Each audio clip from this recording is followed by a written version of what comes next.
I used to spend the night in hotel parking lots.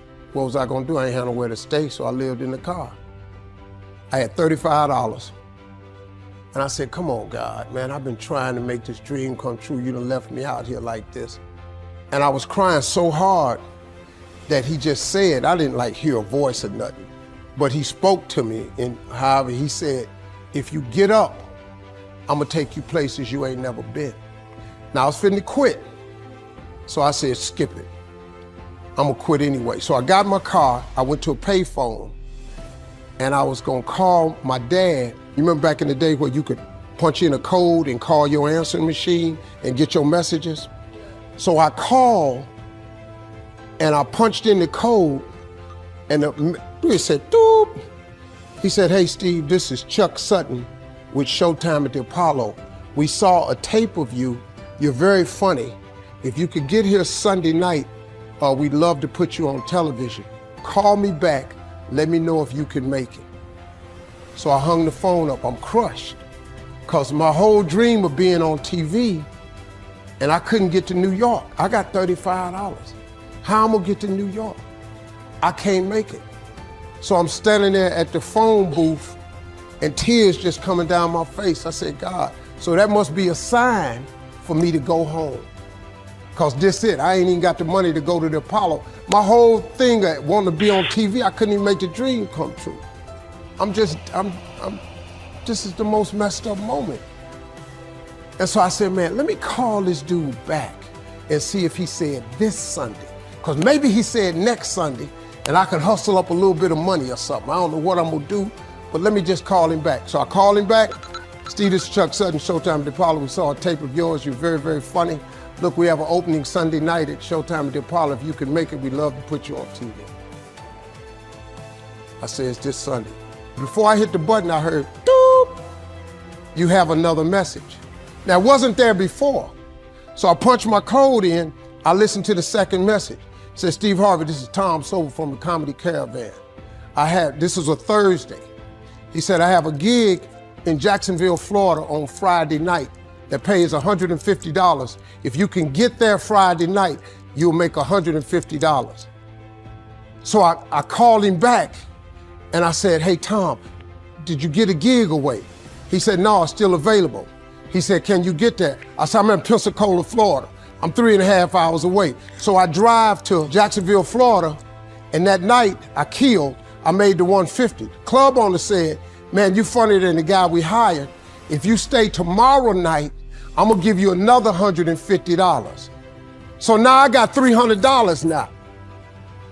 So I get on the phone, I call Chuck Sutton. I say, hey man, is the gig still available at Showtime at the Apollo? He said, yeah, we got one opening left. I said, I'll be there. So I called Eastern Airlines, who used to be open back then. They had a special for $99 going from Jacksonville, Florida to New York round trip. So I parked my car at the airport. I got on a plane, flew. Everything I had was in 2 bags. Got to the Apollo. I said, hey man, I'm here. I got there at 11 o'clock in the morning. He said, you can't stay here because you don't come on to the late show tonight. I said, man, I ain't got nowhere to go. I said, if you just let me stay in this building, man, I ain't gonna move around nothing. I ain't got nowhere to go. I'm in Harlem, I can't go back out here. I got these 2 bags. I got victim wrote all over me, man. So he said, all right, if you go upstairs, don't come down. So he put me in the dressing room on the 6th floor.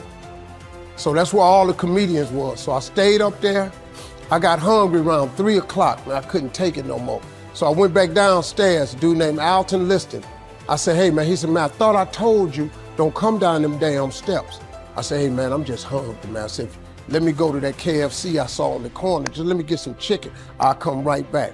He said, man, if you ain't back in 20 minutes, you ain't getting in this building. So I went, bought me some chicken, came back. So the comedians started coming in the building. They started coming up on the 6th floor. So I meet this guy named D.L. Hughley.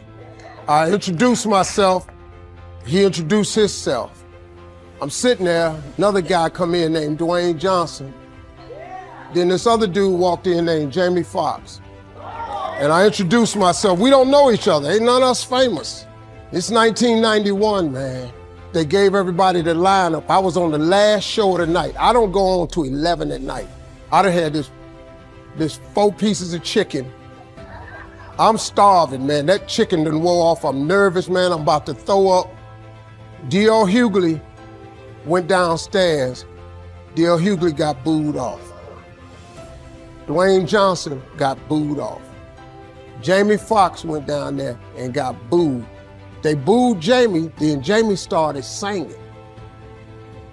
And then they started clapping. And Jamie had their ass, then he went back to them jokes, and they got his ass. So I'm walking down the steps and I see Jamie sitting on the steps. I said, hey man, hang in there.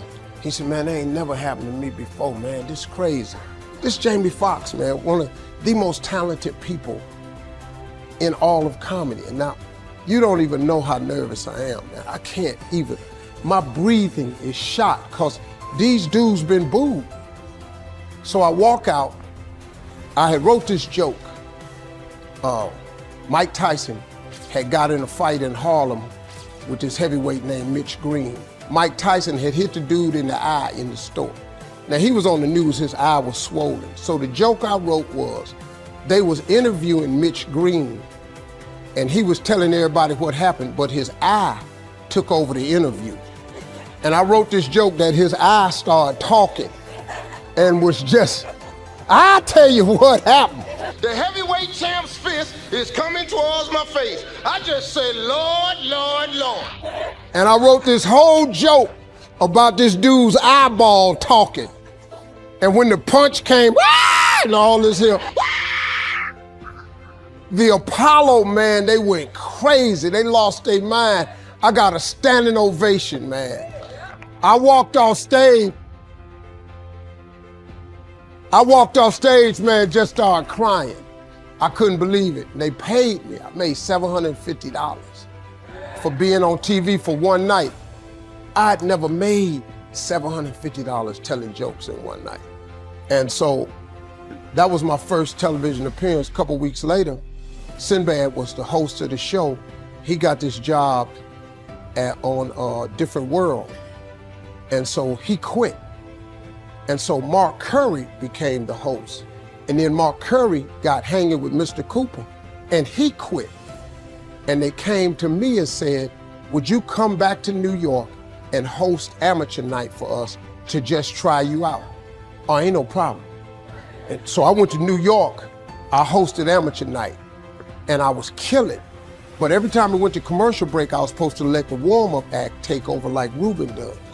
But I knew not to let the warm-up act do that because he would change the attitude of the crowd because the Apollo was a wild place. So I stayed out there. I did the warm-up and the hosting. And I created a bond with that audience. And that's how I got on TV. It was my very first TV show. I hosted Showtime at the Apollo. I ended up being the longest running host in the history of Showtime Apollo. I did that show for 8 years. Nobody ever did it for 8 years. And that was my turn back moment.